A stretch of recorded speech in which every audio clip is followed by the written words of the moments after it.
sallallahu aleyhi ve sellem Muhammed elçi kılgan Allah'ım hey momundar barıngar Allah talaga momundar siler tobo kılgılar Allah'a tobo kılgılar. Bismillahirrahmanirrahim. Шайтандын кылыктары. Мухиддин Араби. Бул риваят Мухиддин Арабидин Шажаратул Каун намдуу асырынан алынгандыр. Алхамдулиллахи Раббил Аламин.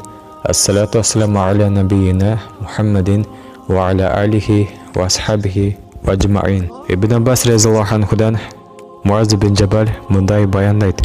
Бир күнү пайгамбарыбыз Мухаммад саллаллаху алейхи ва саллям менен биргеликте ансарлардын биринин үйүндө отурган болчубуз. Көпчүлүк болуп пайгамбарыбыз саллаллаху алейхи ва саллямдан үгүт насаат тыңдап отурган кезде сырттан бир добуш угулду.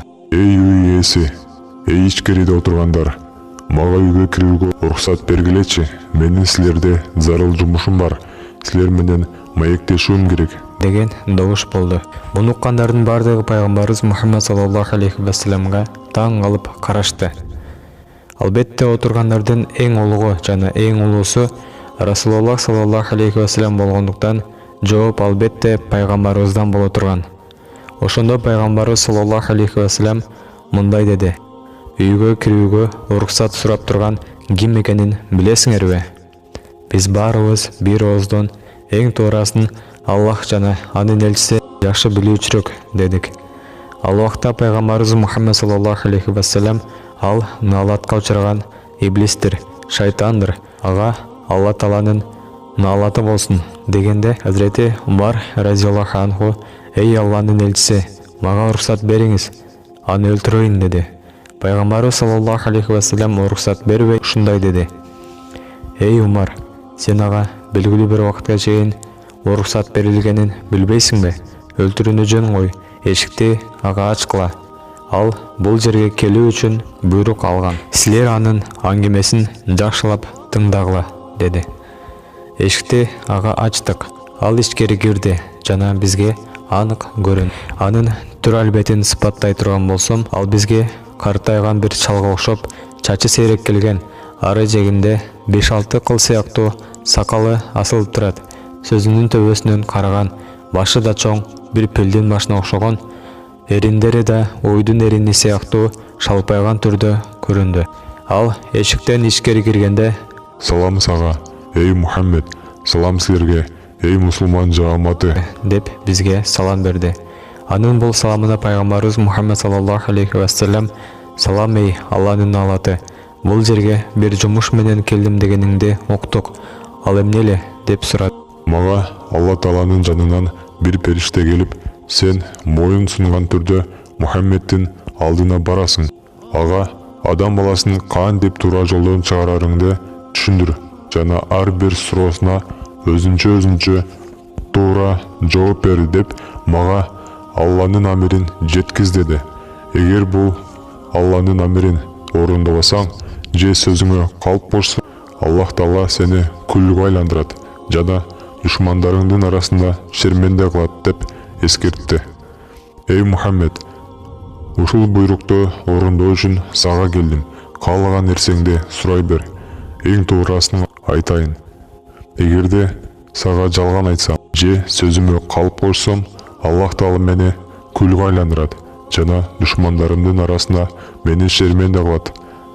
Мен үчүн душмандарымдын арасында шерменде болуудан оорун нерсе жоктур. Андай болсо, жалган сүйлөбөсөң, мага айтчы, адамдардын арасында кимди эң жаман көрөсүң?"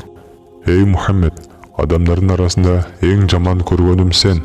Аллах Тааланын жараткандарынын арасында сенден көп жаман көрө турган эч кимим жок.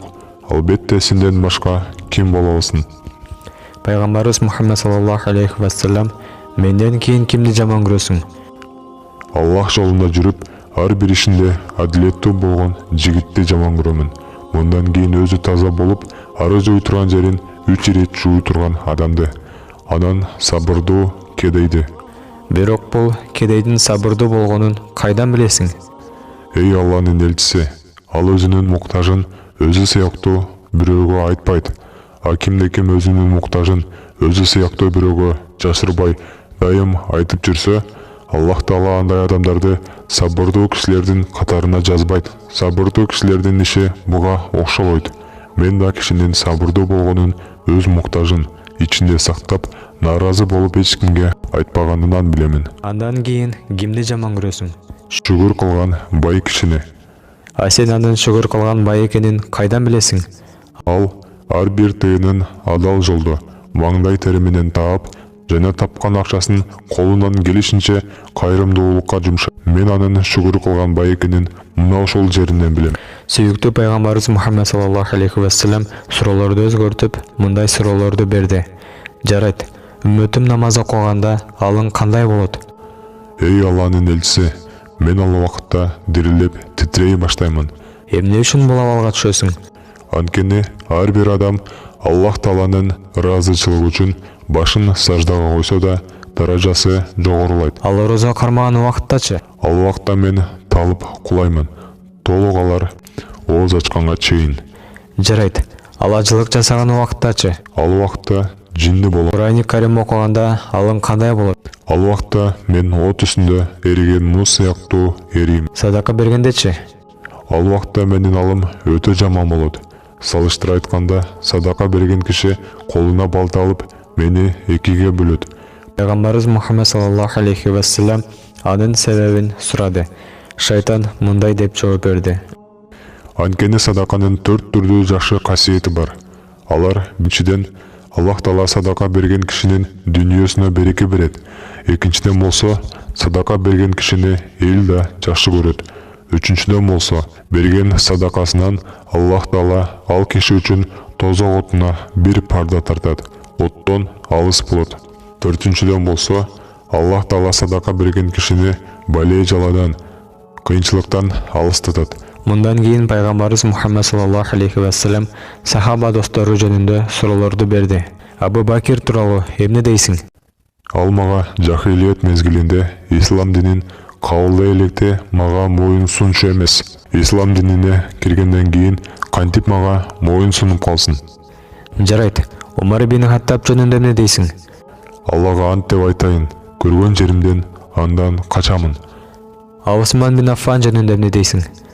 Андан каттуу уяламын. Алланын периштелери да андан каттуу уялышкандай.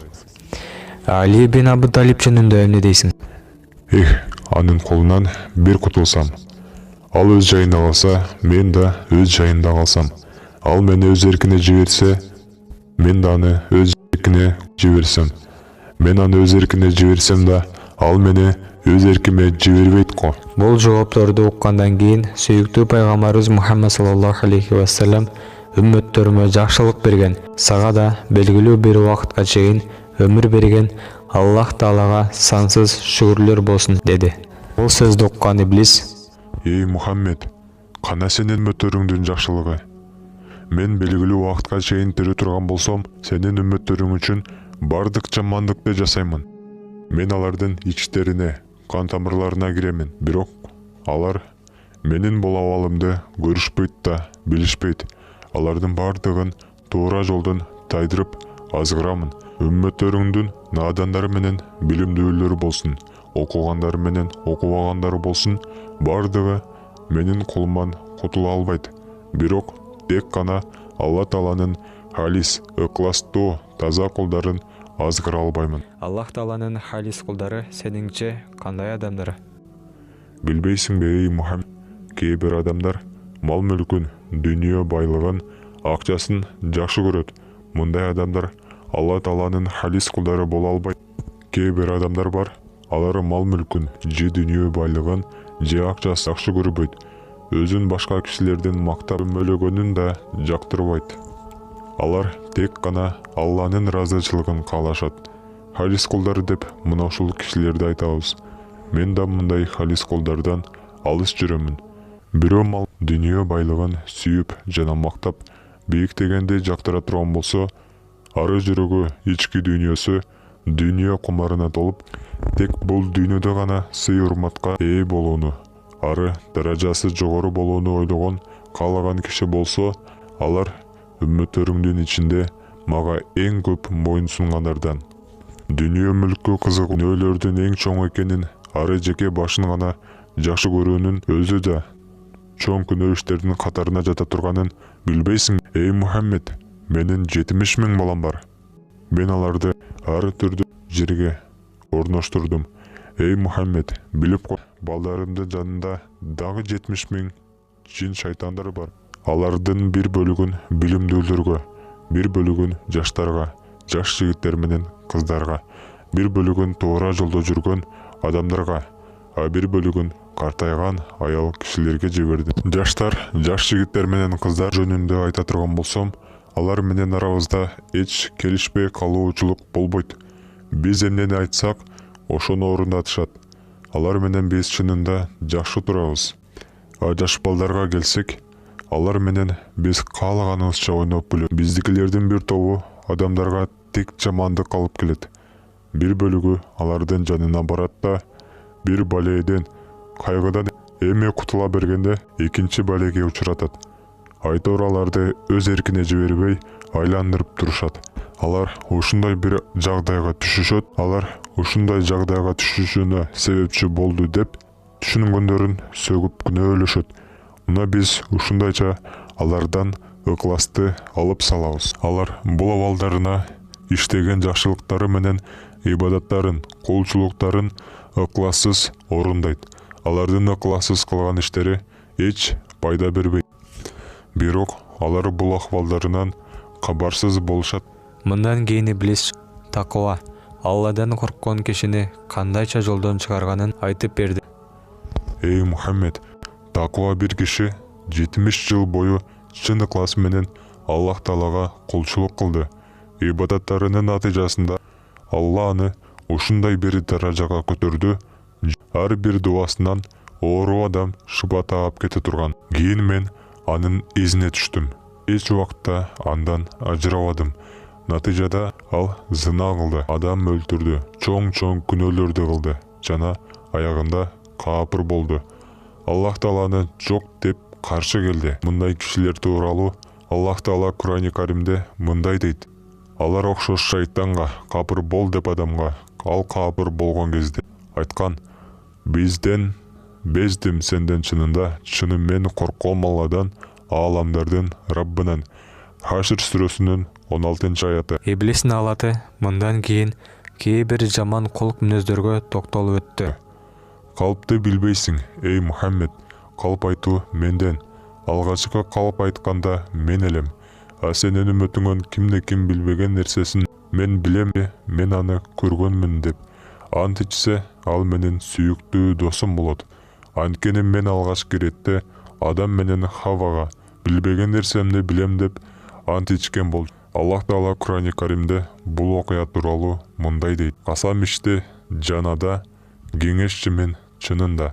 Араф сүрөсүнүн 21-аяты. Иблис айттанда: сен мени мына ушунда чыгаргандан жолдон тура, мен тоскоол кылам аларга сенин жолуңда туура, алдынан, артынан да, оңунан, солунан да.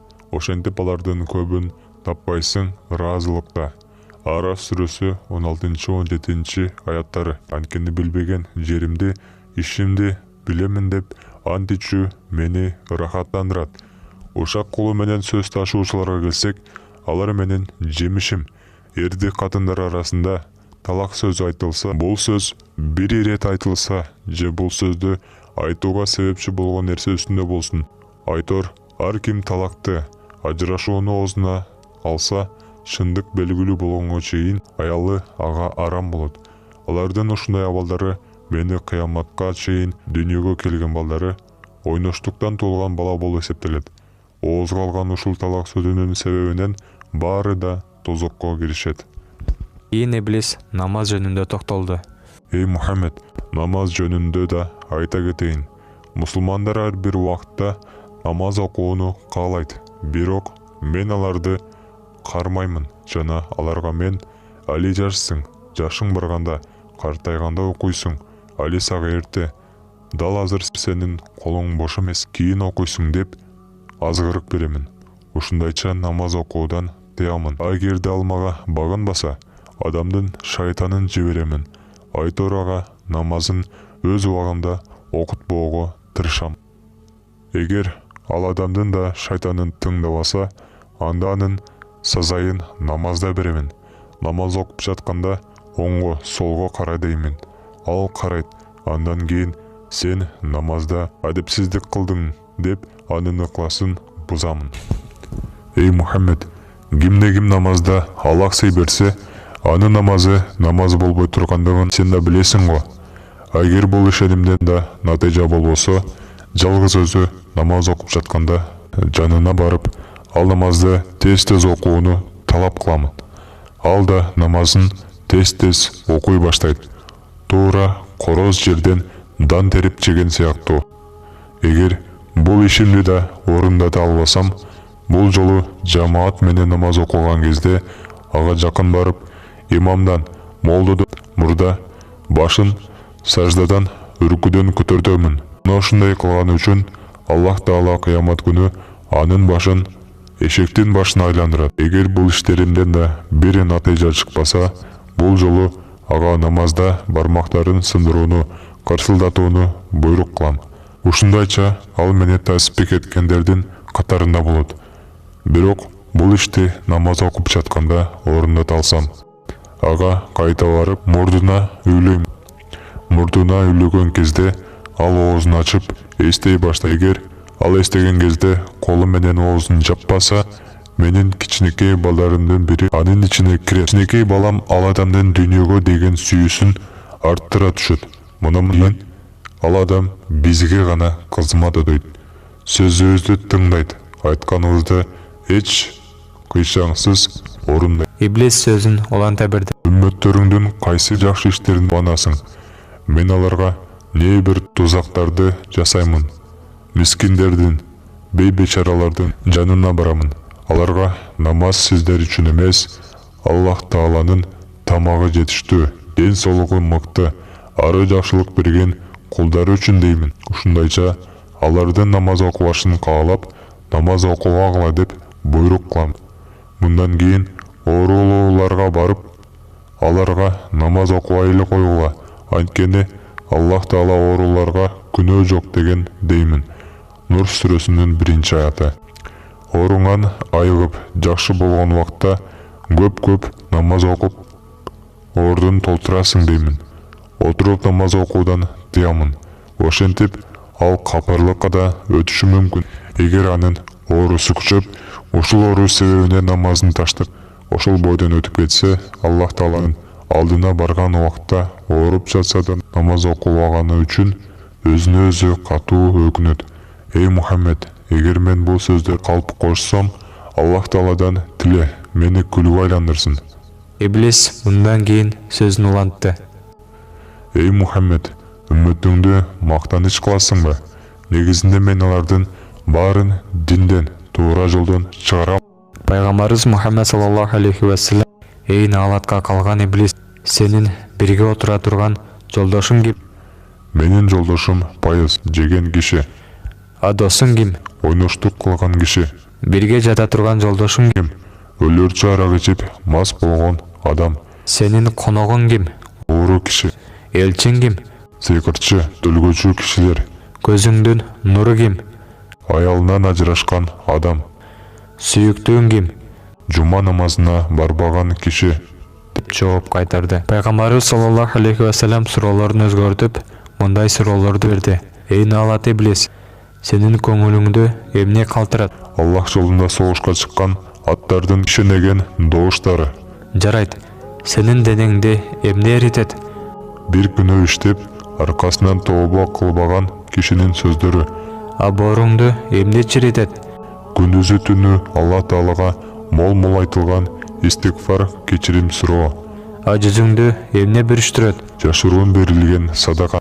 Жарайт, көзүңдү көрүү кылган эмне? Түн жарымында окулган намаз. А башыңды төмөн шылкыйта турган эмне? Ал да түн жарымында окулган намаз. Сен үчүн адамдын эң төмөн даражалуусу ким? Намаз окуу керек экенин билип туруп, атайын намаз окубаган киши.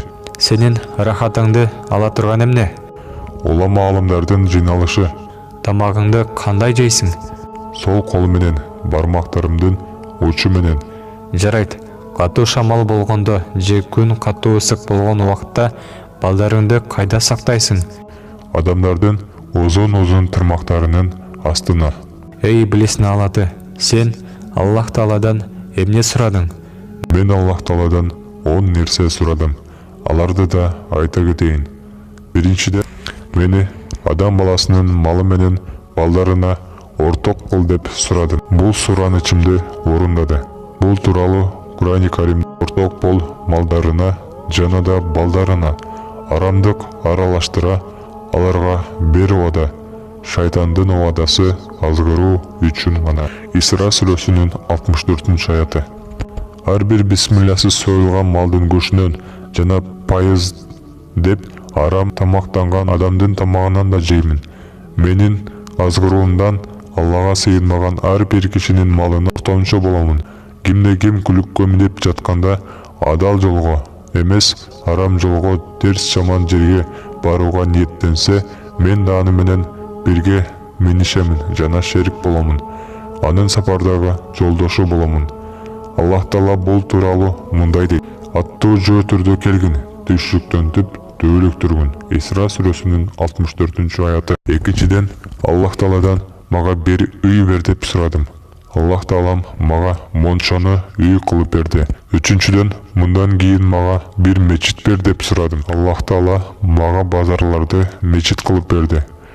Төртүнчүдөн, мага окуй турган бир китеп бер деп сурадым. Арыларды мага окуй турган китеп кылып берди. Бешинчиден, мага бирге жата турган жолдош бер деп сурадым. Мага маскүнемдерди берди. Алтынчыдан болсо, мындан кийин мага бир азанчы бер дедим. Сурунайчыларды, музыканттарды мага азанчы кылып берди. Жетинчиден болсо, мага көмөкчү бер деп сурадым. Бир жаман ишти кылып коюп, пешениме ушундай жазылган экен дегендерди көмөкчү кылып берди. Сегизинчиден болсо, мага тууган берчи деп сурадым. Дүйнө малдарын керексиз, жөнү жок, жөндөн жөн ысырап кылгандарды берди. Бул да Кур'ани Каримдин аяты менен да далилденген. Исра сүрөсүнүн 27-аятында ысырапчыл чынында шайтандын тууганы да, а шайтан кас Раббына. Ошол кезде пайгамбарыбыз Мухаммад саллаллаху алейхи ва саллям: эгер айткан сөздөрүңдү Кур'ани Карим аяттары менен далилдебегениңде сага ишенбейт элем, деди. Шайтан сөзүн улантты.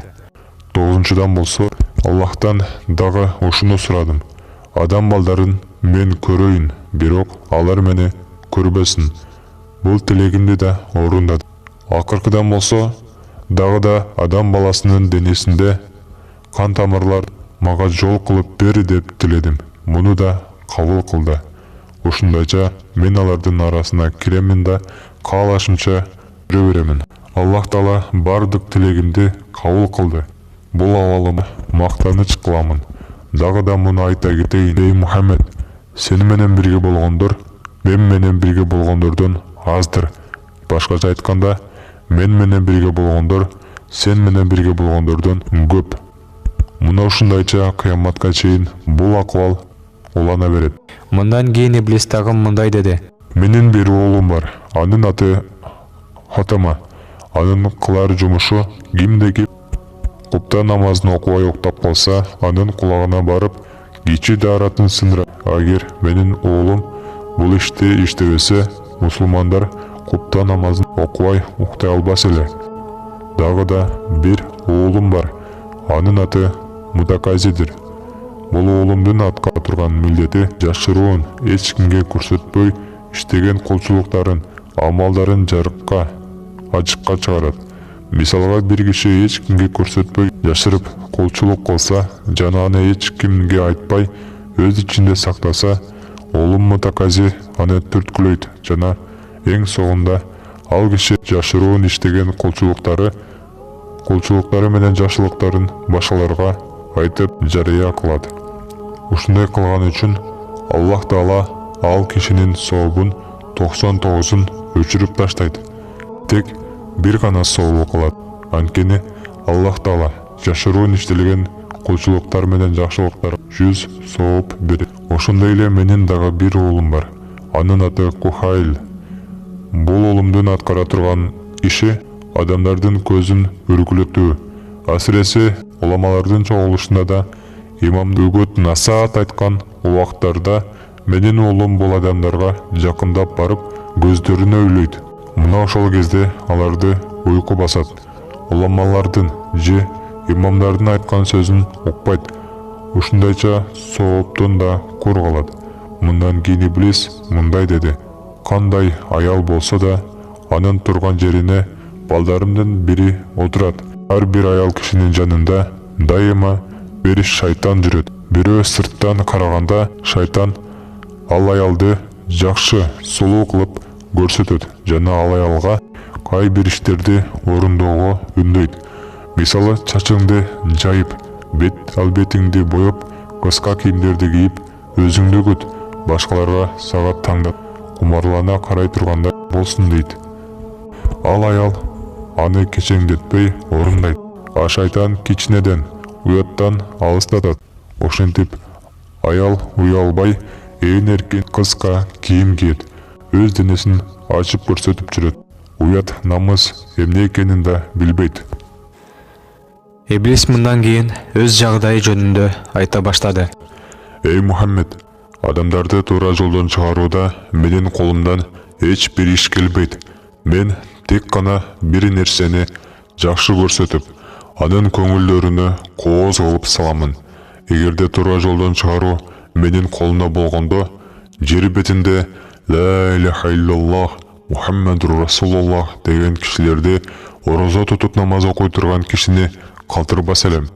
Алардын бардыгын туура жолдон чыгарып таштайт элем. Эй Мухаммед, менин колумдан эч бир келбеген иш сыяктуу адамдарды туура жолго салуу да сенин колуңдан эч нерсе келбейт. Сен тек гана Аллахтын элчиси, ары сөзгө чеченсиң. Эгер туура жолго салуу жана хидаят сенин колуңда болгондо, сен жер бетинде бир да капырды калтырбас элең. Мындан кийин пайгамбарыбыз Мухаммад саллаллаху алейхи ва саллям бул эки аятты окуду. Раббын аларга мээрим көрсөткөндөрдөн башка ал жараткан ушундайча Раббың өзүң ишке ашууга толтурам жаханнамды жиндер менен адамдарга. Ход сүрөсүнүн 119 аяты. Алланын буйругу өкүм тожурумдуу. Ахсаб сүрөсүнүн 38 аяты. Мындан кийин пайгамбарыбыз Мухаммад саллаллаху алейхи ва саллям Иблиске мындай деди: Эй налаты, сен тавбага келип, Аллах Тааланын кечиримине кирип, иманга келүүң мүмкүн эмеспи? Эгерде мындай болсо, жаннатка киришиңе себепчи болот элем. Эй Алланын элчиси, ар бир иш берилген өкүмгө жараша болот. Кыяматка чейин боло турган ар бир нерсенин тагдырын жазган калемдин сыясы да куруду. Кыяматка чейин боло турган иштердин баары сөзсүз болот. Сени пайгамбарлардын ичинде султаны кылып жаннат калканынын хатиби, сүйлөөчүсү кылган жана сени элге үлгү кылган, а мени адашкандардын султаны кылган тозок калканынын хатиби, сүйлөөчүсү кылган да Аллах Таала. Иблис соңку сөзүн мындай аяктады: Мына бул айткандарым сага соңку сөздөрүм. Айткандарымдын эч бирине калп кошподум. Muhammad sallallahu aleyhi ve sellem Muhammed